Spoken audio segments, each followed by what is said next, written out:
لو انت داخل صفحة ياسمين الأخضر ومعتقد ان هي بنت قاعدة بتلعب بتتسلى، بتنزل صورة كده، بتعمل فيديو كده،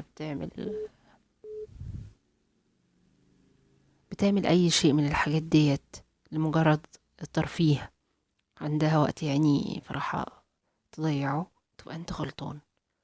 يبقى انت ما قريتش البني ادمة دي كويس، ولا معلوماتك كويس، ولا فرد كده في صفحتك كويس. او يبقى انت حد شخص فاضي، يعني هو مش دايما مشكلة تكون فيا انا، او انت حد فاضي عاوز تتسلى بقى. انا ما وصلتش للنجاح اللي انا وصلت له بالساهل. انا طلع عيني وعين اللي عايزني. انا والدي واهلي تعبوا معايا كتير قوي عشان اوصل، وانا تعبت اكتر بمجهودي وسهري وقرايتي وتعبي وتحملي كلام وحوارات وقلة ادب وسب وشتايم بيا وبأهلي وحاجات كتيرة قوي عشان ابقى ناجحة وعشان اوصل للي انا وصلت له دلوقتي، واللي انا لسه عايزة اوصل له. لان انا واحدة عندي هدف. مش بعد ده كله هتيجي انت تقعد تقزقز لب على حسابي وتخلي سيرتي او سمعتي او صفحتي تسلية ليك. لا، عيب. دي حاجة.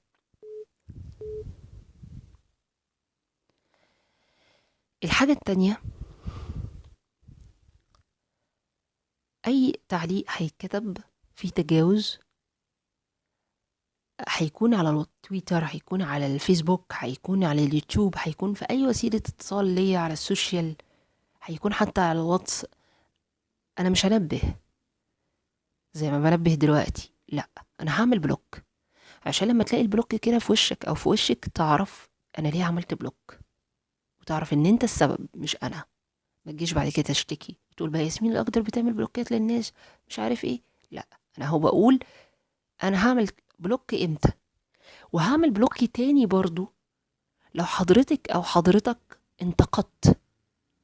خلي بالكم من الكلمة عشان ما اجيش اسمع حوارات بعد كده. انتقدت، انا بقبل النقد وليس الانتقاد. يحق ليك وليكي ان انت تنقدني مش تنتقدني. النقد هو اللي انا بقول حاجة مش عجباني في الشخص باسلوب راقي ومحترم وسوي، وفي نفس الوقت انا بثني عليه، لان مفيش بني ادم في الدنيا، مفيش بني ادم في الدنيا ويكون كمان ناجح يبقى مش حاجة عدلة يعني. فلما انت تطلع كل قطط الفلسفية والسلبيات وتتكلم مش عارف ايه، وتقعد تدي سلبيات سلبيات، وتقعد تتكلم بطريقة كمان وقحة، يبقى ده انتقاد مش نقد. عشان في ناس بتقعد تتكلم وتقولك بص هي بتتجاهل التعليق، بص هي بتتكلم ازاي، اصل هي بتهرب، اصل هي ما عندهاش كلمة تقولها. لا، انا عندي كلام يا بابا اقوله كتير جدا جدا جدا لحضرتك، بس انا ما عنديش وقت والله ان انا اضيعه معاك.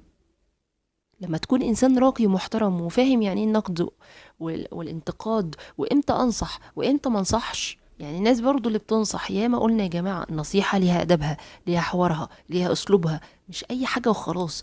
احنا بقينا للأسف اكترتنا مش كلنا همجيين، وما عندناش فن تعامل، وعندنا الفتي كتير، وبنحب نتدخل في حياة الآخرين بزيادة وتلات ارباع. لو كل واحد قاعد ينتبه لحياته اكتر ما بيتدخل في حياة الاخرين، والله العظيم هتنجح وهتبقى شاطر وهتبقى كويس وهتبقى محترم. لكن طول ما انت بتتدخل في حياة الاخرين وبطريقة كمان وقحة، محدش هيسمع منك، وهتضيع وقتك وهتضيع عمرك وحياتك، وفي الاخر الانسان اللي قدامك هو اللي هيوصل وانت لسه قاعد مكانك. فانا بقبل النقد مش الانتقاد، عشان لما حد يجي بعد كده يتكلم في تعليق وينتقد، مش يعني مش ينقد، واعمل بلوك واعمل حذف او مردش واتجاهل، محدش يرجع يزعل ويقول اه بص ياسمين الاخضر بتهرب مش عارف ايه. لا، انت عايز تقول بقى قول للسنه الجايه، يعني انت او انتي حر.